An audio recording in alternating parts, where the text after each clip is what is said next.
안녕하세요. 김정호의 경제TV, 오늘은 가계소득에 대해서 말씀을 드리겠습니다. 그 중에서도 최빈층, 가장 가난한 20%의 소득에 대해서 말씀을 드리려고 하는데요.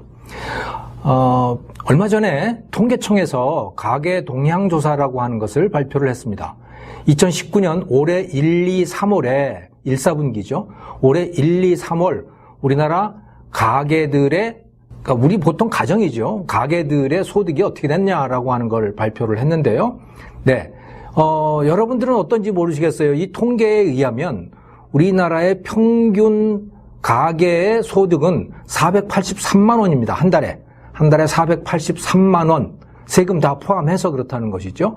그런데 가구원 수가 평균 3.04명이에요. 그러니까 3명에 483만 원이면 한 사람당 161만 원이잖아요. 그만큼 소득이 있다는 거예요. 평균적으로. 여러분들은 어떠세요? 여러분 가정은 어떠신지 모르겠습니다.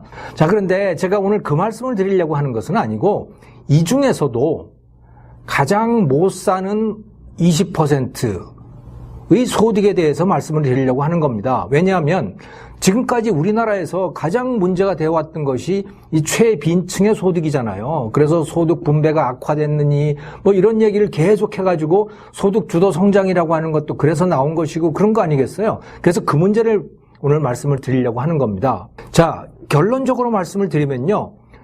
가장 못 사는 20%, 그것을 1분이라고 하거든요. 우리나라 전체 가구를 5분의 1씩 이렇게 나눈 거예요. 5등분 해가지고. 그 중에 가장 못 사는 데를 1분위, 그 다음 20%를 2분위, 3분위, 4분위, 5분위 이렇게 돼 있죠. 그러니까 1분위는 가장 소득이 낮은 20%, 5분위는 가장 소득이 높은 20% 이렇게 되어 있는 거예요. 그 1분위에 대해서 한번 생각을 해보자는 거죠. 1분위 소득, 결론부터 말씀을 드리면 마이너스 2.5%예요. 2018년 1, 2, 3월에 비해서 2019년 1, 2, 3월을 비교를 해보니까 2.5%가 줄어든 거예요. 아니, 소득주도 성장이라고 하는 걸 그렇게 그냥 야단 법석을 떨고 한 이유가 가장 못 사는 사람들의 소득을 늘려주겠다는 거 아니겠습니까? 그런데 오히려 줄어들었어요. 그래도 뭐 2.5% 정도 주는 거는 뭐 애교로 봐줄 수도 있는 거 아니야? 천만에 아닙니다. 이게 올해는 2.5% 줄어들었는데요. 지난 2016년부터 한번 생각을 해보면요. 이게 장난이 아닙니다. 이 그래프를 보시면요. 여기서 이제 왼쪽에 빨간 박스로 되어 있는 게 1분위가 2.5% 줄었다는 것을 보여드리는 것이고, 오른쪽에 있는 이 그래프는 2016, 2017, 2018, 2019 각 1, 4분기 각 해에 1, 2, 3월에 그 가계 동향조사 에 나와 있는 가장 못 사는 20%의 평균 소득이에요. 보시면, 자, 문재인 정부가 언제 시작이 됐어요? 소득주도 성장이? 2017년 5월부터 시작이 됐죠? 그러면 그 이전에는 어땠었느냐? 2016년 1, 4분기는, 그 1분위에 최저소득 20%의 평균 소득이 141만원. 2017년은 140만원. 뭐, 10,000원 떨어졌어요. 약간 떨어지긴 했습니다. 그런데 2018년 1, 4분기에 들어와서 어떻게 됐느냐? 그게요, 129만 원으로 떨어졌어요. 140만 원에서 129만 원으로 확 떨어졌어요. 8%가 떨어졌죠. 올해는 또 그게 125만 원으로 또 떨어진 겁니다. 그러니까 이 문재인 정부 들어와가지고요, 이 최빈층 1분위 가장 못 사는 20%는 그야말로 폭격을 맞은 겁니다. 제일 큰 피해를 본 사람들이 이분들이에요. 이유는 뭘까요? 여러분 다 잘 아시잖아요. 최저임금 때문에 그래요. 최저임금, 그것 때문에 자영업자, 중소기업자, 영세사업자 이런 사람들이 아예 일자리를 줄여버린 거 아니에요? 노동자들을 내보내고 자기가 직접 일하고 부인 보고 나와서 일하라 그러고 식구들끼리 일하고 막 이렇게 됐잖아요. 왜냐하면 그분들도 감당할 수가 없으니까 그 임금을. 그러다 보니까 일자리 자체가 줄어들어가지고요. 그래서 이 표를 보시면, 여기 숫자가 정말 많죠? 여기에 빨간 박스 한 것만 여러분들이 보시면 됩니다. 여기에서 보시면요. 1분위에 박스가 돼 있잖아요. 1분위. 거기에 두 번째 박스, 빨간 박스가 마이너스 14.5 이렇게 돼 있는 거 있죠? 그게 바로 사업소득입니다. 근로소득입니다. 그러니까 가장 못 사는 사람들 20%의 근로소득, 즉 월급 받거나 알바비 받거나 한 그게 14%나 줄어든 거예요. 사실은 이건 좀 나은 편이고요. 2018년 10, 11, 12, 2018년 4, 4분기에는요. 그게 무려 38%가 줄어들었어요. 와, 정말 폭격을 맞은 겁니다. 그렇게 이게 근로소득이 14%나 줄어들었는데 그래도 그나마 전체 소득이 마이너스 2.5%가 된 거는 그 이유가 뭐냐면 어디선가 채워 넣었기 때문인데 그 채워 넣은 게 그 세 번째 박스예요. 그게 이전 소득이거든요. 이전 소득은 5.6%가 늘어났어요. 즉 소득이 늘었어요. 이전 소득이라고 하는 게 뭡니까? 정부가 돈 준 거예요. 정부가 무슨 뭐 연금으로 주고 무슨 수당으로 주고 뭐 이렇게 준 것들이죠. 그게 좀 늘었어요. 그리고 일해서 번 돈은 확 줄어버리고요. 이게 지금 소득주도 성장으로 인해서 나타난 결과인 겁니다. 즉 가장 가난한 사람들을 돕겠다고 해가지고 만들어 놓은 정책인데 결과는 어떻게 됐느냐? 물론 정부는 재정으로 그 사람들을 돕고 있는 건 사실이에요. 이전 소득이라고 하는 걸로 돕고 있는 거죠. 그런데 진짜 중요한 것은 정부한테 앉아가지고 공짜로 정부에서 돈 받는 게 아니고 자기가 땀 흘려 일해가지고 버는 그 돈이 중요한 거 아니에요. 그 기회 전체가 다 날아가 버리는 겁니다, 지금. 그래가지고 이 최빈층 이분들이 스스로 사는 게 아니고 스스로 살 수 있었던 사람들도 이제 정부에 기대서 사는, 그런데도 생활은 더 못해지는 이런 상황이 되어버린 거죠. 자, 그런데 이 통계를 보고를 하면서 기자회견을 하면서 통계청 사람이 나와가지고 뭐 일종의 자랑 같은 것도 하더라고요. 그 자랑은 뭐냐? 소득 분배가 개선이 됐대요. 소득 분배가 개선이 됐다. 그럼 무슨 소리냐? 그게 그러면.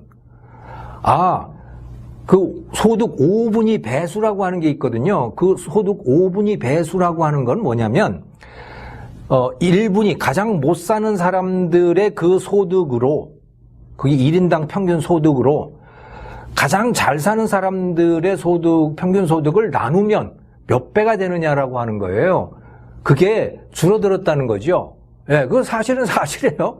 그러니까 2018년 같은 기간 동안에 소득 5분위 배율이 5.95였어요.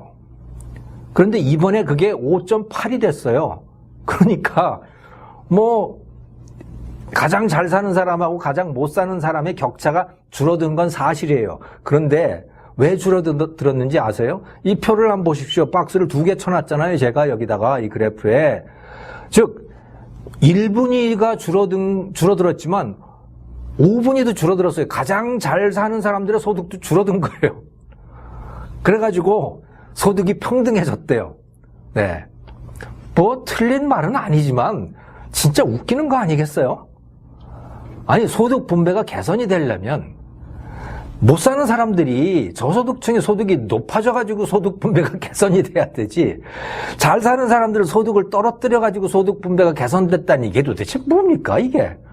아무튼 그런데도 뭐 이걸 자랑 삼아 그렇게 하는 게 참, 이걸 뭐 웃어야 되나요? 울어야 되나요? 어떻게 해야 되나요? 예. 그런데요, 이게 개선될 여지가 없어요. 개선될 여지가 도대체 없습니다. 문재인 대통령 취임 2주년 대담, 기념 대담에 나와가지고 뭐라 그러셨냐? 거시적으로 볼 때 한국 경제가 크게 성공을 거두고 있습니다. 그러니 뭐가 바뀌겠어요? 잘 되고 있다는데 본인 생각으로는 잘 되고 있는 거예요. 아마 이 가계 소득 이것도 보고를 받고 있을걸요? 안 받고 있을 리가 없잖아요. 예. 그런데도 이렇게 가고 계속 뭐 잘 되고 있다는 겁니다. 그렇다는 얘기는요, 이거 거의 고의예요, 지금.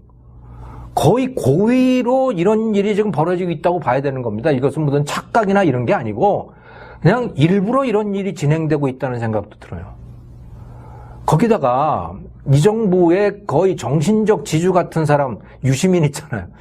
유시민도 똑같아요. 유시민도 말이죠. 그 무슨 알릴레오인지 뭐예요? 알릴레오? 고칠레오? 뭐 별레오가 다 있더만요. 아무튼 그 알릴레오라고 하는 데에 나와가지고 그 정태호 청와대 일자리 수석이라고 하는 사람하고 대담을 하면서 이런 이야기를 했어요. 아, 이게 보수 일각에서는 말이지 이 문재인 정부가 좌파라고 얘기를 하는데, 저도 좌파라고 얘기를 합니다. 그런데 이게 학술적으로 보면 이게 신케인즈주의다, 이게. 네. 이 화면 보시는 듯이 이겁니다, 지금. 신케인즈주의야. 뭐 이름을 굳이 붙이자면 그런 거지만, 생각을 해보세요. 그걸 이름을 뭐라고 붙이든 간에요. 지금 벌어지고 있는 일을 한번 보라고요. 뭐예요? 정부가, 그러니까 말하자면 이런 얘기입니다. 굳이 말하자면, 가난한 사람들이 수요가 부족하니까, 그래서 물건을 못 산다. 그러니까 공급이 잘 이루어지지 않는 거 아니냐. 그러니까 가난한 사람들한테 돈을 줘가지고, 그래서, 뭐 최저임금도 올려주고 그렇게 해가지고 수요를 만들어내서 공급을 늘리게 해야 된다. 이런 이야기거든요. 근데 뭐가 이루어지고 있는 거예요, 거기서? 최저임금 올렸더니 어떻게 되는 겁니까? 아예 문을 닫아버리잖아요. 아예 고용을 안 하잖아요. 그래가지고 공급이 줄어드는 거예요. 이거 돈이 없어서 줄어드는 게 아니고 최저임금을 올리니까 줄어들어요. 그래서 아예 저소득층은 진짜 돈이 없어져 버리는 거죠. 그러니까 정부가 이제 어떻게 하는 거예요? 네, 재정으로 그걸 메워준다는 거예요. 그래가지고 저소득층이 자기가 일해서 벌 수 있는 그 기회를 다 잃어버리고 그 대신 정부한테 그냥 가만히 앉아가지고 정부 돈 받아서 그것도 더 가난하게 살게 되는 거죠. 뭐 굳이 말하자면 유시민이 얘기하는 뭐 신케인즈주의예요. 근데 꼭 이걸 이렇게 해야 되나요? 말하다 보니까 화나네요. 예. 그래서 그걸 뭐 신케인즈든 무슨 포스트 케인지안이든 뭐라고 부르든 간에 유식한 얘기 필요 없어요. 나타난 결과를 보란 말이에요. 그러면 이제 이 정도 결과를 봤으면 이제 고쳐야 되잖아요. 근데 이 사람들이 고칠 생각이 전혀 없어요. 그래서 제가 제목에다 달고 있는 겁니다. 이 정도면 고의 아니에요? 벌어지고 있는 일을 뻔히 알면서도 그러면서도 계속 이걸 밀고 가겠다는 얘기는 최빈층, 가장 가난한 사람들에 대한 폭격을 계속 하겠다는 얘기, 고의로 계속 하겠다는 거, 그거로밖에는 다른 걸로 들리지 않아요. 물론 그 사람들한테 돈 주겠다고 정부가, 부자 증세도 하고, 무슨 국가 부채도 내고 그러겠지만, 그러면서 일자리는 다 파괴가 되고, 그러면, 멀쩡하게 일해서, 먹고 살 수 있는 사람들을 전부 정부 돈 받아가지고 그냥 집에서 놀고 먹는 사람들로 바꿔놓는 게 도대체 무슨 신케인즈, 아이고 참. 저도 경제학을 도대체 20년, 30년 한 사람입니다만은 그런 경제학은 있을 데 없는 경제학. 그건 갖다 버려야 돼요. 그래서 이제 제발 좀 바꿉시다. 네. 김정호의 경제TV 오늘 여기서 마치겠습니다. 감사합니다.